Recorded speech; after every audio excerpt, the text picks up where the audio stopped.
Welcome students to the lecture of PHY 101। आज हम lecture number 2 cover करेंगे इंशाल्लाह। हमारा लेक्चर नंबर 2 है कैनामेटिक्स 1। तो सबसे पहला पॉइंट है कि x into T is called displacement in it donated the position of a body. तो डिस्प्लेसमेंट की डेफिनेशन है आपके पास कि कोई भी बॉडी की पोजीशन को जब हम डोनेट करते हैं, ठीक है, तो उसे हम डिस्प्लेसमेंट कहते हैं। इसके साथ आपने एक और भी डेफिनेशन को याद रखना है जहन में डिस्प्लेसमेंट के साथ, वो आती है डिस्टेंस की। तो डिस्टेंस की डेफिनेशन है the difference between 2 points is called distance. जो 2 पॉइंट्स के दरमियान हमारा डिस्टेंस होता है, यानी कि जो भी फासला होता है उसे हम डिस्टेंस कहते हैं। और x into T is called displacement and donated the position of the body, यानी इसमें हमें पोजीशन पता चलती है कि बॉडी की पोजीशन किस तरफ है। उसके बाद सेकंड पॉइंट हमारे पास आता है if a body moves with an average speed, ये एवरेज स्पीड की डेफिनेशन है v, then in the times t it will cover a distance. जब एवरेज स्पीड से कोई भी बॉडी मूव करती है यानी चलती है, तो वो कोई ना कोई टाइम कवर करेगी। जब टाइम में से वो एक डिस्टेंस कवर करेगी, तो उसको टाइम को आपने नोट कर लेना है और डिस्टेंस को भी नोट कर लेना है। ये हमारे पास जो है फार्मूला है डिस्टेंस का, d इंटू वी, यानी d into velocity and multiply by time. But in fact the speed of the charge of a car changes from time to time. कोई भी हमारी कार होती है, उसकी इनिशियल स्पीड जो होती है वो बिल्कुल ज़ीरो होती है, फिर वो ग्रेजुअली इंक्रीज़ करती है और डिक्रीज़ करती है। तो टाइम के साथ जो हमारी स्पीड है वो चेंज हो सकती है। So one should limit the use of this formula. तो इस फार्मूले को लिमिट कर देती है। तो small time differences only, time difference जो स्मॉल टाइम का होता है, यानी आपकी स्पीड कभी 60 पे कभी 50 पे, वो कुछ छोटे टाइम के लिए होती है, ठीक है। So more accurately one defines an average speed over the small time interval delta T. इस साइन को हम डेल्टा कहते हैं, ठीक है। तो वो कहता है कि इस डेफिनेशन से आपको एवरेज स्पीड की जो है वो फार्मूला पता चलता है, जिसमें वो स्मॉल इंटरवल्स ऑफ टाइम, यानी डेल्टा का मतलब होता है स्मॉल इंटरवल ऑफ टाइम, तो वो डेल्टा टी के बराबर होगा। तो एवरेज स्पीड का फार्मूला आपने जहन में रखना है, ये हमारे न्यूमेरिकल्स वगैरह में काम आएगा। तो average speed is equal to distance travelled in time delta t over delta time, ठीक है, डेल्टा टी। तो उसके बाद हमारे पास है डिफाइन इंस्टेंटेनियस वेलोसिटी। तो इंस्टेंटेनियस वेलोसिटी जो होती है, यानी कि जो शुरुआती हमारी वेलोसिटी होती है, ठीक है, इंस्टेंट, यानी एक पॉइंट से दूसरे पॉइंट से जो इंस्टेंट है, जल्दी में, उस वेलोसिटी के बारे में बताया जा रहा है। तो वो होती है v is equal to delta x over delta t. Delta x जो बराबर है वो है x into t two minus x t one, ठीक है। अगर आपने यहाँ डिस्प्लेसमेंट देखा हो तो वो delta T x into T है। तो यहाँ पे हमारे पास जो डेल्टा एक्स है वो बराबर है एक्स इंटू टी स्क्वेयर, यानी टी टू स्क्वेयर नहीं कहेंगे, टी टू कहेंगे इसे, minus x into T one, ठीक है। टाइम टू को माइनस करेंगे टाइम वन से, तो हमारे पास डेल्टा एक्स आएगा। और अगर हम टाइम टू को माइनस करेंगे टाइम वन से, तो हमारे पास डेल्टा टी आएगा। तो ये आपकी डेफिनेशन है, समझ लें, या फार्मूला समझ लें इंस्टेंटेनियस वेलोसिटी का, ठीक है।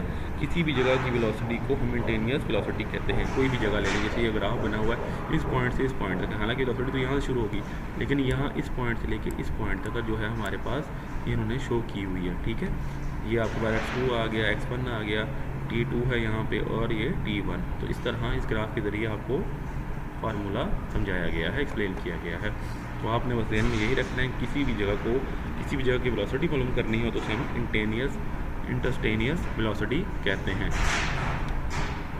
अगला पॉइंट है हमारे पास वेलोसिटी की डेफिनेशन है। तो वेलोसिटी की डेफिनेशन आपने लेनी है as a rate of change of distance, ठीक है। As a rate of change of distance जो है हमारे पास ये वेलोसिटी की डेफिनेशन आती है, ये आपको याद रखना है। Similarly we can define instantaneous velocity. इसी तरह हम लोग इंस्टेंटेनियस वेलोसिटी को भी डिफाइन कर सकते हैं, ठीक है। ये वेलोसिटी के लिहाज से, ये जो है हमारे पास एक्सेलरेशन के लिहाज से, आपने याद रखना है, जो ऊपर वाला फार्मूला हमने पढ़ा है, ठीक है, ये जो है हमारे पास वेलोसिटी के लिहाज से। और जो नीचे वाला जो आपका फार्मूला अभी आ रहा है, ये फार्मूला जो है ये आपका एक्सेलरेशन, यानी डिफाइन इंस्टेंटेनियस एक्सेलरेशन। ये इंस्टेंटेनियस एक्सेलरेशन की वो जो आपका फार्मूला है, और ऊपर जो हमने पढ़ा था वो इंस्टेंटेनियस वेलोसिटी का था, तो आपने इसमें कंफ्यूज नहीं होना। तो इंस्टेंटेनियस एक्सेलरेशन जो हमारे पास है वो है a is equal to velocity t2 minus velocity t1, जो हमारे पास डेल्टा v के बराबर आ जाएगा, ठीक है। ये हमारे पास डेल्टा v के बराबर आ गया। और अगर हम t2 माइनस करेंगे t1 से, तो हमारे पास डेल्टा टी आएगा। सेम फार्मूला है, लेकिन आपने बस ये ध्यान रखना है कि आपने यहाँ वेलोसिटी का जिक्र किया और यहाँ पे एक्सेलरेशन का फार्मूला है, ठीक है। इसमें आपने कन्फ्यूजन नहीं करनी और इस फार्मूले को भी आपने याद रखना है। ये भी हमारे न्यूमेरिकल्स में आगे जाके बहुत काम आने वाला है। अक्सर स्टूडेंट इसमें मिस्टेक करते हैं कि वो वेलोसिटी की जगह अपनी क्या नाम है एक्सेलरेशन लगा लेते हैं, एक्सेलरेशन की जगह वेलोसिटी। तो आपने इसमें कंफ्यूज नहीं होना। अब हमें बता रहा है कि here delta v and delta t are both very small quantities, ठीक है। ठीक है, जो डेल्टा होता है ना असल में वो हमारा नियरली या इक्वल टू ज़ीरो होता है, यानी 0.1 0.2 यानी कि बिल्कुल ज़ीरो के इक्वल हो जाएगा या ज़ीरो के करीब करीब। तो आपने ये ज़्यादा जहन में रखना है, इसलिए हम इनको डेल्टा वी और डेल्टा टी को बोथ को हम लोग हमने डेल्टा वी और डेल्टा टी को दोनों को स्मॉल क्वांटिटीज़ कहेंगे। Delta v and delta t are very small quantities that tend to zero but their ratio a is not zero, ठीक है। वो ज़ीरो की तरफ जा रही होती हैं, लेकिन उनकी जो एक्सेलरेशन होती है यानी ए होती है वो ज़ीरो नहीं होती। In general negative acceleration is called declaration. तो आपके पास ये डिक्लेरेशन की डेफिनेशन है कि नेगेटिव एक्सेलरेशन को हम लोग डिक्लेरेशन कहते हैं। ये एमसीक्यूज़ के लिहाज से आपने जहन में रखना है। The speed of the body declaring body decreases with time. तो जो हमारी स्पीड होती है बॉडी की वो टाइम के साथ कम होती जा रही होती है। उसके बाद हमारे पास है पॉइंट नंबर 6, वो कहता है for constant acceleration and a body that start from the rest at t is equal to zero v increases linearly with time. तो आपने ये जहन में रखना है कोई भी बॉडी अगर वो रेस्ट पे है यानी उसका जो टाइम इंटरवल है वेलोसिटी वगैरह एक्सेलरेशन वगैरह वो ज़ीरो पर है, तो आपने ये जहन में रखना है कि वो ग्रेजुअली यानी कि आहिस्ता आहिस्ता वो स्पीड पकड़ेगी और उसकी जो स्पीड होगी वो कॉन्स्टेंटली बढ़ती जाएगी, ठीक है। इंक्रीजेज लीनियरली विद टाइम यानी कि टाइम हर आहिस्ता आहिस्ता ऊपर जा रही होती है, ठीक है। तो हम इसका फार्मूला कहेंगे we directly proportional to t. ये हमारे पास डायरेक्टली प्रोपोर्शनल का साइन है, ठीक है, इसको आपने याद रखना है। ये जो साइन है हमारे पास ये है V directly proportional to T और V is equal to A T. अब ये ए कहाँ से है, जब भी हम लोग डायरेक्टली प्रोपोर्शनल को हटाते हैं तो कांस्टेंट ए आता है आपके पास, ठीक है। ये आपने याद रखना है कि डायरेक्टली प्रोपोर्शनल को हटा के हम कांस्टेंट ए लगाते हैं। तो आप या तो कहेंगे वी डायरेक्टली प्रोपोर्शनल टी या V is equal to A T. A जो है डायरेक्टली प्रोपोर्शनल की जगह आ जाता है, ए कांस्टेंट है यहाँ पे। If the body has speed v zero at t is equal to zero then at the time t v is equal to A t plus v zero. अगर velocity उसकी zero होगी तो हम इसको add करेंगे अपने वी में, ठीक है। ये फार्मूले में हम ऐड कर लेंगे। अगर हमारा टाइम ज़ीरो होता है तो हम लिखेंगे v is equal to A t plus velocity zero. We knew in the 6 above how far a body moves at a constant speed. हमने जो 6 पॉइंट में पढ़ा है कि एक कांस्टेंट स्पीड से, ठीक है, जो ग्रेजुअली इंक्रीज़ करती है, ठीक है, या लीनियरली इंक्रीज़ करती है, ठीक है, टाइम के साथ। But what if the body is changing its speed. क्या होगा अगर बॉडी जो है वो टाइम के साथ अपनी स्पीड ग्रेजुअली इंक्रीज़ नहीं कर रही बट चेंज कर रही है, कभी बढ़ रही है और कभी कम हो रही है। If the speed is increasing linearly, अगर स्पीड जो है वो एक आहिस्ता आहिस्ता बढ़ती जा रही है constant acceleration, then the answer is particular simple. फिर तो हमारा जो आंसर है वो आसानी से निकल आएगा क्योंकि स्पीड जो है वो आहिस्ता आहिस्ता बढ़ रही है, ठीक है, ग्रेजुअली इंक्रीज़ हो रही है या लीनियरली इंक्रीज़ हो रही है। Just use the same formula as the same. फिर हम लोग ये वाला फार्मूला यूज़ करेंगे जो ऊपर हमने यूज़ किया, ठीक है, ये फार्मूला यूज़ करेंगे। अगर नहीं है ऐसा और स्पीड जो है वो ऊपर नीचे हो रही है, ठीक है, बार बार बढ़ रही है और कम हो रही है, फिर हम क्या निकालेंगे एवरेज स्पीड कि उसका एवरेज क्या है। तो हम लिखेंगे वी ज़ीरो प्लस या v not plus a t square. तो हमने एक और यानी वी नॉट एक एवरेज स्पीड का हमने वी नॉट इसके अंदर ऐड कर लेना है और हमारा फार्मूला रेडी है। So we get x is equal to x naught plus v naught plus at t divided by 2 is equal to v naught t plus 1 over 2 at square, ठीक है। तो हमारे पास v naught आएगा इसके अंदर और half जो होगा हमारी एक्सेलरेशन का होगा और जो हमारा टाइम इंटरवल है उसका हम स्क्वायर लेंगे। तो अगर हमारी स्पीड बॉडी चेंज कर रही है तो हम लोग ये वाला फार्मूला यूज़ करेंगे, ठीक है। This formula tales how far a body moves in the time t if it moves with constant acceleration a and if start a position x naught at t naught with speed, ठीक है।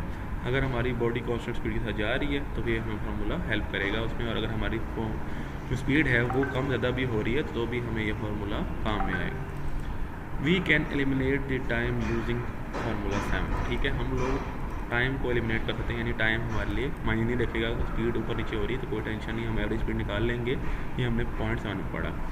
And arrive at another useful formula that tell us what the final speed will be after the body has travelled a distance equal to x minus x naught after time interval t v square is equal to v square naught plus 2a x minus x naught। अगर आपकी body जो है distance cover कर लेती है और उसका जो फाइनल वेलोसिटी है निकल आता है, फिर हम लोग जो है फार्मूला चेंज करेंगे और हम फार्मूला ये वाला यूज़ करेंगे, v square is equal to v square not plus 2a into x minus x not. उससे हमें फाइनल वेलोसिटी पता चल जाएगी और हमारा फार्मूला भी कवर हो जाएगा।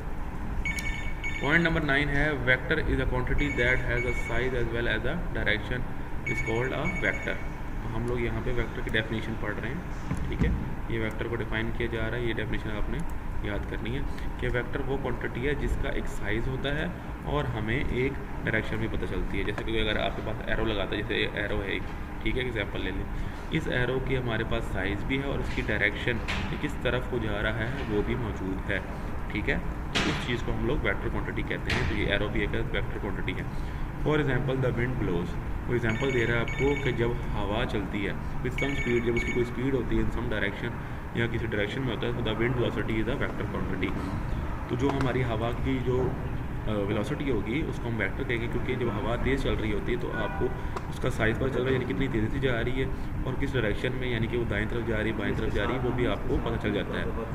तो इसीलिए हम लोग उसकी वेलोसिटी को एक वेक्टर क्वांटिटी मानेंगे, क्योंकि उसका साइज़ भी है और उसकी स्पीड भी है, हमारे पास डायरेक्शन भी है उसकी। ठीक है, if we chooses axis then the vector is fixed by its components along these axis. अगर हम उसकी एक्सिस चूज़ करेंगे, यानी एक्स एक्सिस और वाई एक्सिस अगर हम उसको चूज़ कर लेते हैं एक वेक्टर क्वांटिटी का, तो हम उस कंपोनेंट को फिक्स कर देते हैं कि वो एक्स एक्सिस दरमियान है या वाई एक्सिस दरमियान है। ठीक है, तो वो एक्सिस के दरमियान बाउंड हो जाता है।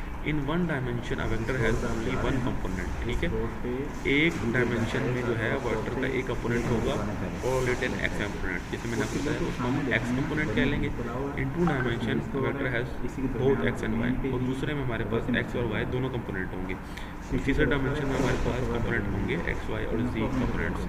ठीक है, अगर हम एक डायमेंशन रखेंगे तो हमारे पास सिर्फ एक्स कंपोनेंट होगा, अगर हम दो रखेंगे तो हमारे पास एक्स वाई कंपोनेंट होंगे, और अगर हम 3 डायमेंशन रखेंगे एक वेक्टर क्वांटिटी की तो हमारे पास उसमें 3 वो कंपोनेंट्स आएंगे x y and z axis. ठीक है, जब एक्सिस में आप बाउंड करते हैं तो आपने उनको इस तरह से बाउंड करना है। उसके बाद है अगला पॉइंट हमारे पास है if we donate a vector.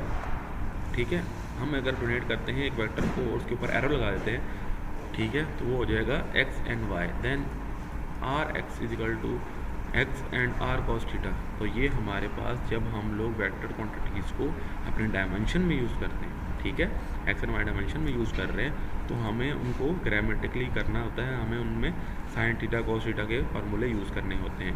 तो अगर हम लोग एक आर वेक्टर क्वांटिटी है उसको डोनेट करते हैं, ठीक है, उसमें हमारे पास एक्स और वाई है, देन आर एक्स होगा x equal to r x cos theta और आर वाई होगा हमारे पास आर साइन थीटा के बराबर। ठीक है, एक्स का कंपोनेंट हमारे पास कॉस थीटा के बराबर और वाई का कंपोनेंट साइन थीटा के बराबर होगा। Note that x square plus y square equal to r square. ठीक है, आपने नोट करना है कि एक्स का स्केयर और प्लस वाई का स्केयर अगर हम लेंगे, जमा करेंगे उन दोनों को, तो वो आर के स्केयर के बराबर होगा। और हमें ये रिमेंबर करना है कि अगर हम x और y को डिवाइड करते हैं तो वो बराबर होगा tan थीटा के बराबर। ठीक है, ये ग्रामेटिकली आपने याद रखना है, एमसीक्यूज में भी आपसे पूछ लेते हैं कभी कभार। 2 vectors can be added together grammatically, जैसे हमने ऊपर पढ़ा कि अगर हम लोग ऐड करना चाह रहे हैं, ठीक है, तो हम उसको ज्योमेट्रिकली करेंगे। ठीक है, ज्योमेट्रिकली में हमारे पास ये फार्मूले आए थे साइन थीटा कॉस थीटा वगैरह। ठीक है, we take one vector move it without changing its direction so that the both vectors start from the same point। जब हम एक वेक्टर को लेते हैं तो हम उसकी पोजीशन जो है वो डायरेक्शन जो है वो चेंज नहीं करते, बल्कि हम दोनों वेक्टर हैं जिनको हमने ऐड करना है हम उनको सेम पॉइंट पे रखते हैं। And then make a parallelogram, हम उनका पैरेललोग्राम बनाते हैं। जिस तरह स्फीयर होता है उसी तरह पैरेललोग्राम की शेप होती है। ठीक है, लेकिन वो थोड़ी सी आगे पीछे होती है, बिल्कुल फिक्स नहीं होती, इसकी चारों साइडें बराबर बिल्कुल नहीं होती, दो साइडें बराबर होती है। The diagonal of the parallelogram is the resultant, उसी से हमारा रिजल्टेंट होता है। ठीक है, देखिए नीचे, अगर आप देखिए नीचे ये जो हमारे पास उन्होंने एक डायग्राम दी हुई है एरो के ज़रिए, तो इसमें हमने यूज़ किया हेड टू टेल रूल। ठीक है, एक का हेड दूसरे के टेल के साथ है, दूसरे का हेड दूसरे पहले के टेल के साथ है। तो आपने हमेशा जो है जब भी इनको ऐड करना है तो आपने head to tail rule choose करना है और हमें इनको हमेशा जियोमेट्रिकली करना है। Two vectors can also be added algebraically, हम इनको अलजेब्रिक फॉर्म में भी जो है इनको ऐड कर सकते हैं। In this case we simply add the components of two vectors along each axis separately. ठीक है, हम क्या करते हैं उसमें हम लोग दोनों को एक पॉइंट पे लिख आते थे ज्योमेट्रिकली, लेकिन यहाँ पे जब हमने दो कंपोनेंट्स को ऐड करना है अलजेब्रिकली तो हम क्या करते हैं इनको सेपरेटली इनके एक्सिस के साथ रखते हैं। ठीक है, for example two vectors can be put together as, देखिए यहाँ पे x1 है, ये xy है, आप इसको ले लें x1, ठीक है, 1.5 का ले लें x1, और जो दूसरा वाला है उसको ले लें जो मैंने आपको हाईलाइट कर दी है, ये है x2। ठीक है, ये आपस में ऐड होंगे, 1.5 2.5 इक्वल टू 4 हो जाएगा। ठीक है, और नहीं 1.5 2.5 हो जाएगा, ये हो जाएगा आपको 3 के बराबर, 1.4 के बराबर हो जाएगा जैसे यहाँ लिखा हुआ है। ठीक है, और जो हमारे पास 2.4 है और इसको माइनस करेंगे 1 से तो हमारे पास आ जाएगा 1.4। ठीक है, तो हमने इनको ऐड करना है, ये नहीं है असल में। ठीक है, ये हमारे पास नहीं है बल्कि ये है हमारे पास 1.1 को हमने ऐड करना है 1 से, ये x1 है और y1 है, और ये है x2 और y2, तो हमने इनको ऐड करना है। 1.1 को आप 1 से ऐड करेंगे तो 2.5 आंसर आएगा, 2.4 को आप 1 से माइनस करेंगे तो आ जाएगा 1.4। इसी तरह आपने इसको ऐड करना है, यानी x1 y1 और x2 y2, तो x1 को हम माइनस करेंगे x2 से और y1 को करेंगे y2 से। इस तरह हम लोग जबरिकली इसको जो है हम लोग इसको ऐड कर सकते हैं या सब्ट्रैक्ट कर सकते हैं। तो आज का लेक्चर हमारा इधर तक था, इंशाल्लाह अगले लेक्चर में हम लेक्चर नंबर 3 को कवर करेंगे। सो स्टूडेंट, अल्लाह हाफिज़।